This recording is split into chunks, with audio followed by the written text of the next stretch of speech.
வாசிப்போம். லூக்கா 22ஆம் அதிகாரம் 13 20 வரைக்கும் நம்ம வாசிக்கணும். அவர்கள் போய் தங்களிடத்தில் அவர் சொன்னபடியே கண்டு பஸ்காவை ஆயத்தம் பண்ணினார்கள். வேலை வந்தபோது அவரும் அவரோடு கூட 12 அப்போஸ்தலரும் பந்தி இருந்தார்கள். அப்பொழுது அவர் அவர்களை நோக்கி, நான் பாடுபடுகிறதுக்கு முன்னே உங்களோடு கூட இந்த பஸ்காவை புசிக்க மிகவும் ஆசையாயிருந்தேன். தேவனுடைய ராஜ்யத்திலே இது நிறைவேறும் அளவும் நான் இனி இதை புசிப்பதில் என்று உங்களுக்கு சொல்கிறேன் என்று சொல்லி அவர் பாத்திரத்தை எடுத்து ஸ்தோத்திரம் பண்ணி, நீங்கள் இதில் வாங்கி உங்களுக்குள்ளே பங்கிட்டுக் கொள்ளுங்கள். தேவனுடைய ராஜ்யம் வரும் அளவும் நான் திராட்சைப்பழ ரசத்தை பானம் பண்ணுவதில் என்று உங்களுக்கு சொல்கிறேன் என்றார். பின்பு அவர் அப்பத்தை எடுத்து ஸ்தோத்திரம் பண்ணி அதை பிட்டு அவர்களுக்கு கொடுத்து, இது உங்களுக்காக கொடுக்கப்படுகிற என்னுடைய சரீரமாய் இருக்கிறது, என்னை நினைவு கூறும்படி இதை செய்யுங்கள் என்றார்.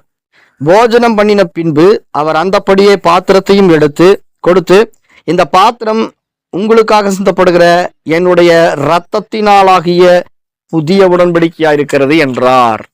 அல்லேலூயா. இயேசு பஸ்காவை ஆசரிக்கிறார். பஸ்கா என்பது யூதர்களுடைய மிக முக்கியமான ஒரு பண்டிகை. என்ன பண்டிகை? அவங்க எதை நினைவு கூறும்படி பஸ்காவை ஆசரிப்பாங்க? எகிப்துல 400 வருஷம் அவர்கள் அடிமைப்பட்டிருந்தார்கள். கர்த்தர் இந்த பஸ்கா ஆட்டுக்குட்டியின் ரத்தத்தின் மூலமாக தான் அவங்களை விடுதலை ஆக்கினார். அல்லேலூயா. அதனால கர்த்தர் இவர்களுக்கு ஒரு பண்டிகையாவே இதை அனுசரிக்கும்படி சொன்னார். வருஷத்துல ஒரு முறை இந்த பஸ்கா பண்டிகை அவர்கள் அனுசரிப்பார்கள்.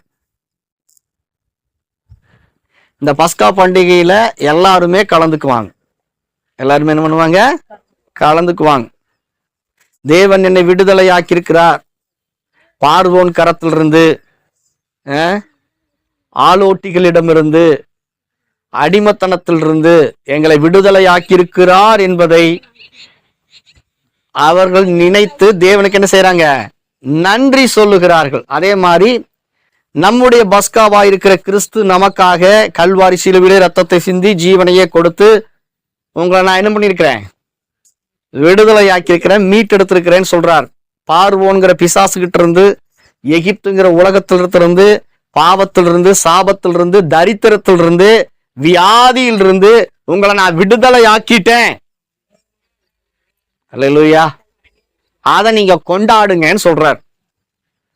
அல்லேலூயா. இப்ப இந்த பஸ்காவை குறித்து அவர் சொல்லும் போது 2 காரியத்தை அவர் சொல்கிறார். ஒன்று,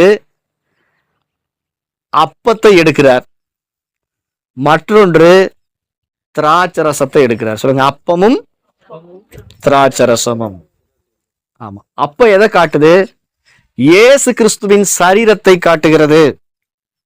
திராட்சரசம் எதை காட்டுகிறது?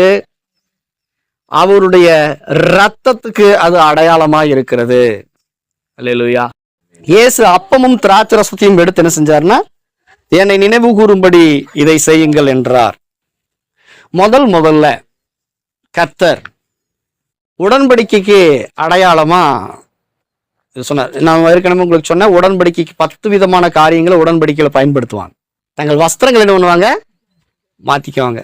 ஆயுதங்களை மாத்திக்குவாங்க. அப்புறம் ஆட்டுக்குட்டிகளை கொடுத்து உடன்படிக்கை பண்ணிக்குவாங்க. அப்புறம் சாப்பாட்டை பரிமாறி உடன்படிக்கை பண்ணிக்குவாங்க. இப்படி நிறைய காரியங்கள் அதுல இருக்குது. இதுல ஃபர்ஸ்ட் இயேசு எதை எடுக்கிறாரு பாருங்க. உடன்படிக்கை கடையிலமா புது உடன்படிக்கையில் நாம் இருக்கிறோம். ரொம்ப முக்கியம். அவர் என்ன செய்யறாருன்னா, பந்தி இருக்க வச்சு சாப்பாட்டுக்கு வர்றாரு முதல்ல. அல்லேலூயா. அவர் என்ன சொல்றாரு? அப்பத்தையும் திராட்சரசத்தையும் எடுத்து உடன்படிக்கை பண்றாரு நம்மளோட. அத கிறிஸ்துவோடு கூட புது உடன்படிக்கை. இந்த சம்பவம் எங்க நடக்குதுன்னா, முதல் எங்க நடக்குதுன்னா, கர்த்தர் ஆபிரகாமோடு கூட செய்யறார். வாசிங்க, ஆதியாகமம் 14ஆம் அதிகாரம் 18வது வசனம். இந்த வசனத்தை மட்டும் வாசிச்சுட்டு நம்ம திருவிந்துக்குள்ள போயிடலாம். ஆதியாகமம் 14:18. நீங்க உன்னதமான தேவனுடைய ஆசாரியன் மெல்கிசேதேக்கு அப்படின்னு ஒருத்தர். அவர் ஆசாரியன் மாத்திரமல்ல, ராஜாவும் இருந்தார். தேவனுடைய சார்புல வந்தார். யார சந்திக்க வந்தாரு? ஆபிரகாமை சந்திக்க வந்தார். என்ன கொண்டு வந்தாரு? ஆசாரியன் அப்பமும் திராட்சரசமும் கொண்டு வந்து ஆபிரகாமை ஆசீர்வதித்தார். அப்பம் எதை அடையாளப்படுத்துது? இயேசுவின் சரீரத்தை அடையாளப்படுத்துகிறது. திராட்சரசம் எதை அடையாளப்படுத்துது? அவருடைய ரத்தத்தை அடையாளப்படுத்துது. அப்போ ஆபிரகாமோடு தான் கர்த்தர் என்ன செஞ்சிருக்கிறாரு? உடன்படிக்கை பண்ணியிருக்கிறார். அதே உடன்படிக்கை தான் கிறிஸ்து பண்ணாருங்க. ஆபிரகாம் விசுவாசிகளுக்கு தகப்பன். ஃபெய்த், விசுவாசத்தோடு தான். நாம் ஆபிரகாமின் வாரிசுகளா இருக்கிறதுனால நம்மளோடு கூட அவர் என்ன பண்ணிருக்கிறாரு? ஒரு உடன்படிக்கை பண்ணுகிறார். அல்லேலூயா. இப்ப இந்த ஆசாரியன் எதை கொண்டு வந்து கொடுக்கிறாரா என்ன கேட்டா, இயேசுவை கொண்டு வந்து கொடுக்கிறார். அல்லேலூயா. யாரை கொண்டு வந்து கொடுக்கிறாரு? ஆபிரகாமுக்கு இயேசுவை கொண்டு வந்து கொடுத்து ஆசீர்வதிக்கிறார். ஒரு வார்த்தை சொல்றாரு பாருங்க, வானத்தையும் பூமியையும் உடையவராகி உன்னதமான தேவனுடைய ஆசீர்வாதம். ஒரு உன்னதத்துக்குரிய ஆசீர்வாதம் அது. நம்முடைய கர்த்தராகிய இயேசு கிறிஸ்துவின் பிதாவாகிய தேவனுக்கு ஸ்தோத்திரம். அவர் கிறிஸ்துவுக்குள் உன்னதங்களிலே ஆவிக்குரிய சகல ஆசீர்வாதங்களினாலும் நம்மை ஆசீர்வதித்து இருக்கிறார். எப்போ? கிறிஸ்துவின் சரீரம் நமக்கு கொடுக்கப்பட்ட போது, கிறிஸ்துவின் ரத்தம் நமக்கு கொடுக்கப்பட்ட போது. அல்லேலூயா.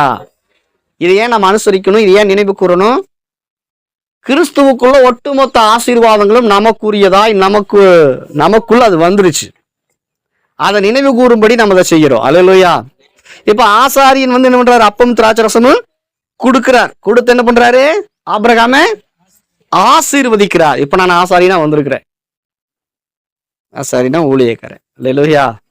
என்ன கொண்டு வந்திருக்கிறேன்? அப்பமும் திராட்சரசமும் கொண்டு வந்து உங்களை நான் என்ன பண்ண போறேன்? ஆசீர்வதிக்க போறேன். வசனம் சொல்லுதா? கொண்டு வந்து அவனை ஆசீர்வதித்து வானத்தையும் பூமியும் உடையவராகிய உன்னதமான தேவனுடைய ஆசீர்வாதம் ஆபிரகாமுக்கு உண்டாவதாக. இந்த வார்த்தை ரொம்ப முக்கியமான வார்த்தை. வானத்தையும் பூமியையும் உடையவர் உன்னை ஆசீர்வதிக்கிறார் ஆபிரகாம்.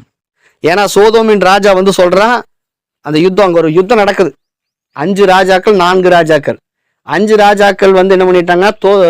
5 ராஜாக்கள் வந்து 4 ராஜாக்களோட சண்டை போட்டாங்க. இந்த 5 ராஜாக்களுடைய சார்புல தான் லோத்துனுடைய, சோதோமுல தான் லோத்து, அவனுடைய பிள்ளைகள், அவனுடைய சொத்து பத்தெல்லாம் இருந்துச்சு. இந்த 4 ராஜா வந்து என்ன பண்ணிட்டாங்கன்னா, சோதோமின் ராஜாவை சிறைபிடிச்சு போயிட்டாங்க. அதோடு கூட லோத்தும் சிறைபிடிக்கப்பட்டு போட்டான். அவருடைய சொத்து பத்தெல்லாம் போயிடுச்சு. இப்ப ஆபிரகாம் கேள்விப்பட்டு அந்த ராஜாக்களை எல்லாம் முறியடித்தான். அல்லேலூயா. முறியடிச்சுட்டு வர்ற நேரத்துல எதிர்கொண்டு சாலமின் ராஜா, அதாவது தேவனுடைய சார்பில் ஒரு ராஜா போய் என்ன பண்றாருன்னா ஆபிரகாமை சந்திச்சு அவர் ஆஸ்வதிக்கிறார். ஆபிரகாம் என்ன சொல்றாரு? சோதம் ராஜா கிட்ட, சோதம் ராஜான்னா உலகம், சாலேமின் ராஜானா தேவன். அல்லேலூயா சொல்லுங்க. சாலேம்னா சமாதானம், சமாதானத்தின் தேவன். சோதோம்னா பிசாசு, அங்க பொல்லாதது இருந்தது. இப்ப பிசாசு வந்து ஆபிரகாம் மட்டும் என்ன சொல்லுச்சு? நான் வந்து உனக்கு எல்லாத்தையும் பண்றேன், கொடுக்குறேன், ஜனங்கள் எனக்கு கொடுத்துரு, ஜனங்கள் எல்லாத்தையும், ஜனத்தை எனக்கு கொடுத்துரு, பொருளை நீ எடுத்துக்கோ அப்படின்னு சோதம் பிசாசு சொல்லுது. அப்போ ஆபிரகாம் என்ன சொல்றாரு? நீ என்ன பணக்காரனாக்கன்னு நீ சொல்லாதரா. பிசாசு என்ன சொல்லிச்சு வந்து இயேசுநாதர் கிட்ட? இது எல்லாத்தையும் என்கிட்ட தான் இருக்குது, உலகத்தின் சாராஜ்யமெல்லாம் என்கிட்ட தான் இருக்குது, நீ சலாம் போட்டீங்கன்னா உனக்கு எல்லாமே கொடுத்துட்றேங்கிறா. இப்ப ஆபிரகாம் பேசுன மாதிரிதான் இயேசுவும் அங்க பேசினார். அல்லேலூயா. இதெல்லாம் கொடுக்கறதுக்கு பிதா இருக்கிறார், நீ என்ன அப்படின்ட்டார். அப்ப அதேதான் இங்க. இப்போ ஆபிரகாம் என்ன சொல்றாரு? நீ என்னை ஐஸ்வர்யவனாக்கினு நீ சொல்லக்கூடாது, நீ என்ன பணக்காரனாக்கினு சொல்லக்கூடாது அப்படின்னு சொல்லிட்டு வானத்தையும் பூமியும் உடையவராய் இருக்கிற உன்னதமான தேவனுக்கு நேராய் தன் கைகளை ஏறெடுத்தான். சொல்லுங்க, தன் கைகளை தூக்குங்க, 2 கைகளையும். சோதோமின் ராஜா கிட்ட போய் கையேந்தல, சாலேமின் ராஜாவுக்கு நேரா கையை உயர்த்தினார் ஆபிரகாம். அல்லேலூயா. தேவாதி தேவனுக்கு நேரா உங்க கைகளை உயர்த்தினீங்கன்னா யாருகிட்டையும் போய் கையேந்தி நிக்க மாட்டீங்க. அல்லேலூயா. சாலேமின் ராஜாவுக்கு நேரா கையை உயர்த்தினாரு. ஒரு ஐஸ்வர்யம், ஒரு ஆசீர்வாதம் வந்துச்சுன்னா கர்த்தராலதான் எனக்கு வரணும். ஏன்னா கர்த்தரின் ஆசீர்வாதமே ஐஸ்வர்யத்தை தரும், அதனோடு கூட அவர் வேதனையை கூட்ட மாட்டார். நீ என்ன பணக்காரனாக்குன்னு நீ 4 பேருக்கு போய் சொல்லிட்டு இருக்க கூடாது. தேவன் தான் என்ன பணக்காரனாக்குனார், தேவன் தான் என்ன செல்வச்சியமான் ஆக்கினார், தேவன் தான் என்ன கோடீஸ்வரன் ஆக்கினார், தேவன் தான் என்ன மகாபிரபு ஆக்கினார். எல்லா கனமும் ஆகி அவருக்கு தான். ஏன் அப்படி? வானமும் பூமியும் அவருடையது. அல்லேலூயா சொல்லுங்க. வானமும் பூமியும் அவருடையது. அப்ப வானத்துக்குரிய ஆசீர்வாதமா இருந்தாலும் சரி, பூமிக்குரிய ஆசீர்வாதமா இருந்தாலும் சரி, அது கர்த்தரிடத்திலிருந்து எனக்கு வரும். என்ன செய்ய போறீங்க? ஆபிரகாமை போல தேவாதி தேவனுக்கு நேரா உங்கள் கரங்களை உயர்த்தணும். ஒண்ணு நல்லா தெரிஞ்சுக்கங்க, நம்ம கை இப்படி போச்சுன்னா நாம தேவனுக்கு மேல, தேவனுடைய சமூகத்துல கையை உயர்த்தலன்னு அர்த்தம். ஆபிரகாம் பாருங்க, எங்க பார்த்தாலும் அவன் தேவ சமூகத்துல நின்று தன் கரங்களை வானத்துக்கு நேராக உயர்த்தினான். பின்னும் ஆபிரகாம் தேவனுக்கு முன்பாக நின்று கொண்டிருந்தான். ஆதியாகமம் 18ஆம் அதிகாரத்துல எங்க போய் நின்னாலும் சரி, தேவனுக்கு நேராக தன் கரங்களை, பவுல் சொல்றாரு, பரிசுத்தவான்களை நீங்கள் எங்கே நின்றாலும் உங்கள் கரங்களை வானத்துக்கு நேராய் உயர்த்துங்கள். ஆபிரகாமை போல, ஆபிரகாமை போல நீங்க உங்களை கையை அவருக்கு நேரா உயர்த்திட்டீங்கன்னா நீங்க எல்லாத்துக்கும் கொடுப்பீங்க.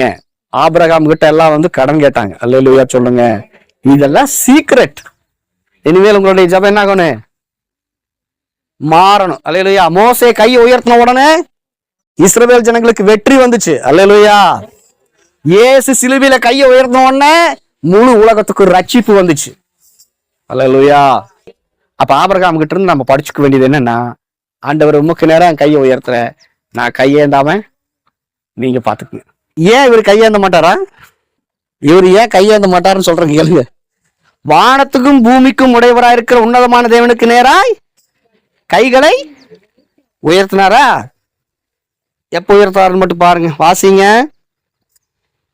18 இருந்தே வாசிக்கிறேன் கேளுங்க. அன்றியும் உன்னதமான தேவனுடைய ஆசாரியனா இருந்த சாலேமின் ராஜாவாகி மெல்கிசேதேக்கு அப்பமும் திராட்சரசமும் கொண்டு வந்து அவனை ஆசீர்வதித்து, வானத்தையும் பூமியும் உடையவராய் இருக்கிற உன்னதமான தேவனுடைய ஆசீர்வாதம் ஆபிரகாமுக்கு உண்டாவதாக, உன் சத்துருக்களை உன் கையில் ஒப்பு கொடுத்து உன்னதமான தேவனுக்கு ஸ்தோத்திரம் என்று சொன்னான்.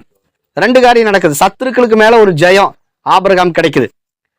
அப்புறம் வானத்துக்குரிய ஆசீர்வாதம், பூமிக்குரிய ஆசீர்வாதத்தை வாயால தான் சொல்லியிருக்கிறாரு. பெண் இருக்கிறாரு, வாயால அவனை பார்த்து சொல்றாரு.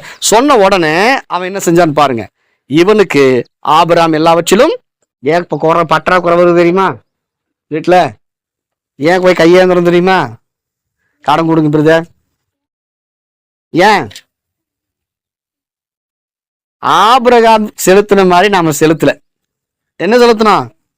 தசம பாகம் செலுத்தினான். சொல்லுங்க. 2 காரியம் அங்க நடக்கணும். தேவனுக்கு நேரம் கைகளை உயர்த்தணும், தேவனுக்குன்னு கொடுக்கணும். இந்த 2 காரியம் இருந்துச்சுன்னா வானத்துக்குரிய ஆசீர்வாதமும் பூமிக்குரிய ஆசீர்வாதம் உங்களுக்கு வரும். நீங்க யாருக்கிட்டையும் கையேந்த மாட்டீங்க. அல்லேலூயா.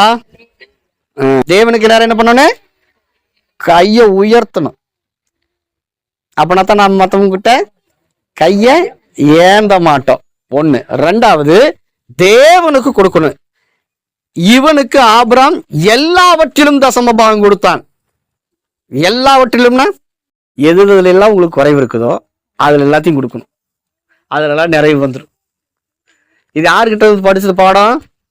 ஆபிரகாமுக்குரிய ஆசீர்வாதம் நம்மளுக்கு வரணும்னா இதை நம்ம செய்யணும். அல்லேலூயா. நாங்க செய்யறோம், நாங்களும் செய்யறோம். இதை எங்களால் முடிஞ்ச சில ஊழியர்களுக்கு நாங்க சில காரியங்களை செய்யறோம். அப்போ இவனுக்கு ஆபிரகாம் எல்லாவற்றிலும் தசம பாகம் கொடுத்தான். இப்ப தசம பாகம் என்பது தேவனுக்குரியது. தசம பாகங்கிறது விதை நெல். உங்களுக்கு ஒரு ஏக்கரா ரெடி பண்ணிட்டு 5 கிலோ விதை கொடுக்குறோம். அந்த விதை என்ன பண்ணணும்? கொண்டு போய் விதைக்கணும். சட்டியில் போட்டு சாப்பிடக்கூடாது. நாம் அப்படித்தான் பண்ணிட்டு இருக்கிறோம். என்ன பண்றோம்? அந்த விதை தானியத்தையும் எடுத்து சமைச்சிடலாங்க. என்ன பண்ணணுங்க? என்ன பண்ணாங்க? நம்ம முன்னோர்கள் எல்லாம் சாப்பிட்றதுக்கு ஒண்ணுமே இல்லைன்னு சொல்லி விதை தானியத்தை எடுத்து சாப்பிட்டு இருந்தாங்கன்னு வச்சுக்கோங்க. இன்னைக்கு ஏதாவது நான் பண்ண முடியுமா? நெல்லு கோதுமையெல்லாம் சாப்பிட முடியுமா? எவ்வளவு பஞ்சம் வந்தாலும் பட்டினி வந்தாலும் விதை தானியத்தை கை வைக்க மாட்டாங்க நம்ம முன்னோர்கள். அல்லேலூயா. வசனம் என்ன சொல்லுது? மனுஷன் எதை விதைக்கிறானோ, கலாத்தியர் 6:7, அதைத்தான் இருப்பான். ஆபிரகாம் எல்லாவற்றிலும் தேவனுக்கென்று விதைத்தார். பிசாசு பிடிக்கிற பெரிய வஞ்சகம் என்ன தெரியுமா? வஞ்சகமாம். அது என்னது? வஞ்சகம். ஆண்டவரே சொல்றாரு, நீங்கள் என்னை மல்லிகை 3:6 நீங்க ஆசீர்வதிக்கப்படணும்னு அவர் விரும்புறாரு. நான் மாறாதவர் ஆகையால் யாக்கோபின் புத்திரராகிய நீங்கள் வெண்மூலமாகவில்லை. வாசிங்க. நீங்கள் உங்கள் பிதாக்களின் நாட்களை தொடங்கி என் கட்டளைகளை கைக்கொள்ளாமல் அவைகளை விட்டு விலகி போனீர்கள். அப்பொழுது உங்களிடத்துக்கு திரும்புவேன் என்று சேனைகள் கர்த்தர் சொல்லுகிறார். நாங்க எந்த விஷயத்துல திரும்ப வேண்டும் ஆண்டவரே அப்படின்னு கேக்குறீங்க. மனுஷன் தேவனை வஞ்சிக்கலாமா? மனுஷன் தேவனை வஞ்சிக்கலாமா? எப்பேற்பட்ட ஆளுக்குன்னு பாத்துக்கங்க. சர்ப்பந்தா பிசாசு ஏவாள வஞ்சிச்சுது. ஆனா அவங்களோட பெரிய ஆளுக்கு நாம நாங்க தேவனையே என்ன பண்றோம்? வஞ்சிக்கிறோம். பிசாசோட பெரிய ஆளுக்கு பாத்துக்கங்க. அது மாதிரிதான் சொல்றாரு. தேவனை வஞ்சிக்கலாமா? நீங்களோ என்னை அடுத்து கேக்குறாங்க பாருங்க. எந்த விஷயத்துல நாங்க திரும்பணும்னு நினைக்கிறீங்க அப்படின்னு கேட்டா நீங்க என்னை வஞ்சிக்கிறீங்கன்னு ஆண்டவர் சொல்றாரு. எந்த விஷயத்துல நாங்க உங்களை வஞ்சிக்கிறோம் அப்படின்னு நாம கேட்டா அவர் சொல்றாரு பாருங்க. எதிலே உண்மை வஞ்சித்தோம் என்கிறீர்கள்? தசம பாகத்திலும் 2 விஷயம் இருக்கு. வெறும் தசமபாகம் மட்டும் இல்ல. நீங்க கர்த்தருக்கு தசமபாகம் கொடுத்தீங்கன்னா திருப்தியா இருப்பீங்க. குறைவு எதுவும் இருக்காது. எல்லாம் டேலி ஆயிரு. எல்லாமே டேலி ஆயிரு. அதுக்கு மேல காணி கொடுக்கும் போதுதான் மீதம் எடுக்க கர்த்தர் கிருபை செய்தார். என்னது? 5 அப்போ 2 மீன் இருந்துச்சு. கொண்டு வந்து என்ன பண்ணிட்டான்? ஏசுநாதர் கையில கொடுத்துட்டான். கொடுத்த உடனே அவன் என்ன ஆச்சு? அவர் ஸ்தோத்திரம் பண்ணி பிட்டு 5000க்கு மேல போச்சாரு பாருங்க. உங்க 5 அப்பம் 2 மீன் 5000 பேர்த்தையும் போசிச்சு. அதுக்கப்புறம் உங்களுக்கு 12 கூட நிறைய அவர் கொடுத்தாரு. நீ கொடுத்த 5 அதான் விதைக்கிறது. அல்லேலூயா. 5 அப்பத்தை விதைச்சா 5000 அப்பம் உருவாகுது குறைஞ்சபட்சம். அப்போ பிசாசு என்ன செய்யறான்னா நம்மளை வஞ்சிக்கிறான். நாம தேவனை வஞ்சிக்கிறோம். இதுல டீசெண்டா சொல்லியிருக்குது. ஆங்கில வேதாந்தத்தில் படிச்சு சொல்லுதும்பே. நீங்க அடுத்த டைம் வரும்போது விஷயத்தாண்டவே நாங்க திருடுறோம். தசமபாங்கிறது என்றதுங்கிறார் அவரு. தசமபாங்கிறது என்னுடையதை நீங்க திருடுறீங்களா? தசமம் கொடுத்துட்டேங்க பாஸ்டர். தசமபாங்கிறது அவருது. அதை கொடுத்தேன்ல பெரும் பாராட்டுறதுக்கு ஒண்ணு இல்ல. அல்லேலூயா. தசமபாகத்திலும் காணிக்கையிலும் வசனம் சொல்றாங்க. நீங்கள் சபிக்கப்பட்டவர்கள் ஜனத்தாராகி நீங்கள் எல்லாரும் என்னை வஞ்சித்தீர்கள். அடுத்த வசனம் பாருங்க. என் ஆலயத்தில் ஆகாரம் உண்டாயிருக்கும்படி தசம்பாங்கள் எல்லாம் பண்டகசாலையில கொண்டு வாருங்கள். அப்பொழுது நான் வானத்தின் பலகணிகளை திறந்து இடங்கொள்ளாமல் போக மட்டும் உங்கள் மேல் ஆசீர்வாதத்தை வருஷிக்க மாட்டேனவென்று அதனால் என்னை சோதித்து பாருங்கள் என்று சேனைகளின் கர்த்தர் சொல்லுகிறார். அல்லேலூயா. என்ன டெஸ்ட் பண்ணுங்கிறார். எந்த இடத்துலயும் இப்படி சொல்லல அவரு. என்ன டெஸ்ட் பண்ணிப்பார். வானத்தினுடைய பல கனிகளை நான் உனக்கு திறக்கிறேன். ஏன் ஆண்டவரே நீ வானத்தையும் பூமியும் உடையவர்? இங்க கவனிங்க. நான் கேட்டது வானத்தையும் பூமியும் உடையவர், எல்லாமே உங்களுடையது, வெள்ளியும் பொண்ணும் உடையது. அப்படி இருக்கும்போது நீங்க ஆண்டவரை எங்க கிட்ட கேக்குறீங்க? நீங்க எங்க கிட்ட கேக்குறீங்க அப்படின்னா நான் உன்னை ஆசீர்வதிக்கணும். நீ என்ன மாதிரி இருக்கணும்னு ஆசைப்படுறாரு. நீ என்ன மாதிரி இருக்கணும். ஒரு சின்ன காரியத்தை சொன்னேன் போன டைம்ல. அப்பா கிட்ட நிறைய பணம் இருக்குது. அப்பா என்ன பண்ணிட்டாரு? ஒரு பையனுக்கு 5 ஸ்டார் சாக்லேட் வாங்கி கொடுத்தாரு. எத்தனை ரூபா போட்டு? நான் பிள்ளைகளுக்கு ஒரு 2-3 நாளைக்கு முன்னாடி 40 ரூபாய்க்கு ஒரு 5 ஸ்டார் என் பொண்ணுக்கு ஒன்று என் பையனுக்கு ஒன்று வாங்கி கொடுத்தேன். டைரி மில்க் வாங்கி கொடுத்துக்கிறேன்ப்பா. இல்லை ஞாபகம் வச்சிருக்குது. டைரி மில்க் வாங்கி கொடுத்தேன். என்கிட்ட பணம் இருக்குது. 20 ரூபா டைரி மில்க் வாங்கியாச்சு. நான் நினைச்சு இன்னொரு டைரி மில்க் வாங்கி சாப்பிடலாம். எனக்கு யாரும் கேட்க போறதில்ல. வாஸ்தவமா எதுக்கு நீங்க சொல்ல முடியும் டைரி மில்க் உங்களுக்கு தேவையா அப்படின்லாம் கேட்க போறதில்ல அவங்க. சரியா? நான் வாங்கி சாப்பிடலாம். ஆனா நான் என்ன பண்ணேன்? என் மகன்கிட்ட ஒரு கடி வாங்கணும்.